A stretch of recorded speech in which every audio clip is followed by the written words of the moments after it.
तो सुना आपने, ये मोहतरमा क्या कह रही हैं?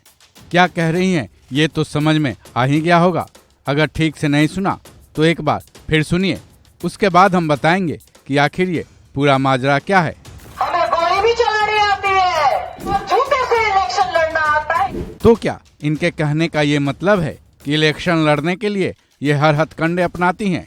मांगने से अगर वोट नहीं मिला तो ये पहले जूते मारेंगी, उससे बात नहीं बनी तो ये गोली भी मार देंगी। क्या इनके कहने का यही मतलब है? यानी कि हर हाल में जनता को इन्हें ही वोट देना पड़ेगा।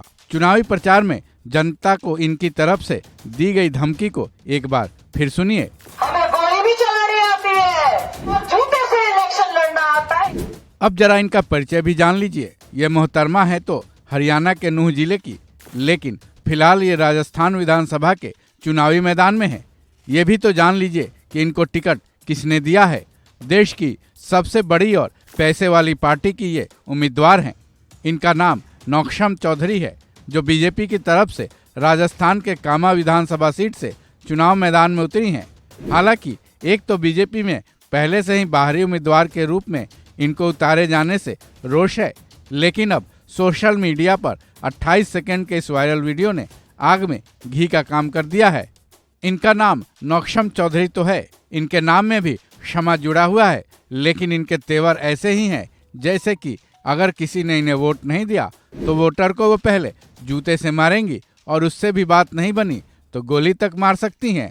पत्थर पे पत्थर से ईंट चलाने, किसी ने ईंट चलाया तो पत्थर से जवाब दूंगी, ऐलान कर रही हूँ। यहाँ तक तो ठीक है, क्योंकि यहाँ तक वो अपनी विपक्षी पार्टियों को चुनौती देती नजर आ रही हैं, लेकिन हमें गोली भी चलानी आती है और झूठे से इलेक्शन लड़ना आता है। हालांकि YouTube के नियमों के मुताबिक हम उनका पूरा बयान नहीं सुना सकते हैं। ऐसे में हम उनके वायरल वीडियो के पूरे बयान को खुद ही बता दे रहे हैं।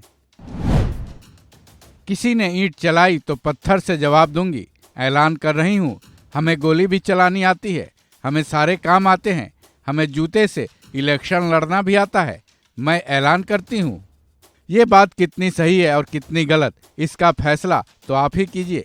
साथ ही इस वायरल वीडियो के बाद अब कामा विधानसभा की जनता को भी ये तय करना है कि उनके इस ऐलान को वो किस नज़र से देखती हैं। बहरहाल बीजेपी उम्मीदवार नौक्षम चौधरी के वायरल हुए इस बयान पर बीजेपी की तरफ से किसी भी तरह की प्रतिक्रिया नहीं आई है।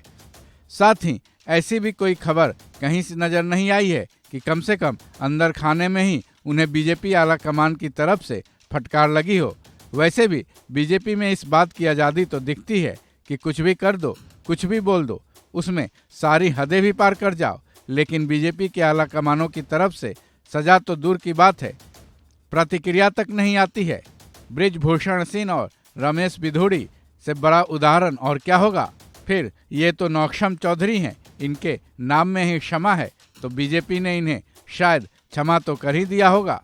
इस खबर में बस इतना ही। बाकी अपडेट्स के लिए जुड़े रहें वन इंडिया हिंदी के साथ।